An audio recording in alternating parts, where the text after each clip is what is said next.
भाई आज Narendra Modi video conference जरिया रायगड़ा रेलपथर विस्थापन कर गतकाली विजेडी प्रेसमिट करता कहूँ चंचकता करमी साउथ कोस्ट रेलवेटा बहुत सिंहभाग नब ईस्ट कोस्ट रेलवे ना संपूर्ण निम्न को पड़े गोटे चक्रांत। आए बाबू यहाँ पूरा संक्रांत मु खोर्धा रोड प्रतिनिधि 60 वर्षर railway junction Jatni Khordha road प्रतिनिधि मु वाल्टियर थिला ईस्ट कोस्ट रे कहीं तुम उड्र करल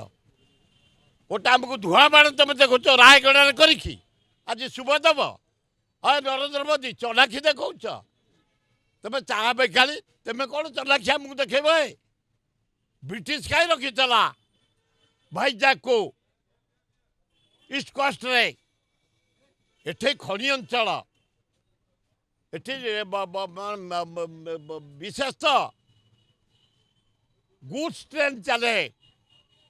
रेलवे रो एक्सप्रेस मेल पैसेंजर इनकम हुए इनकम हुए गुड्स मालगाड़ी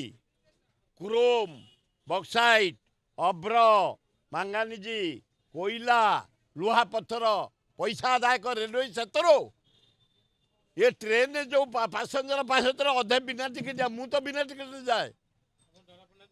मत देखिले से नमस्कार करके चाह पा दिखती टीटी फिटी जाइए है जटणी वाला आम खोर्धा रोड वाला की कथा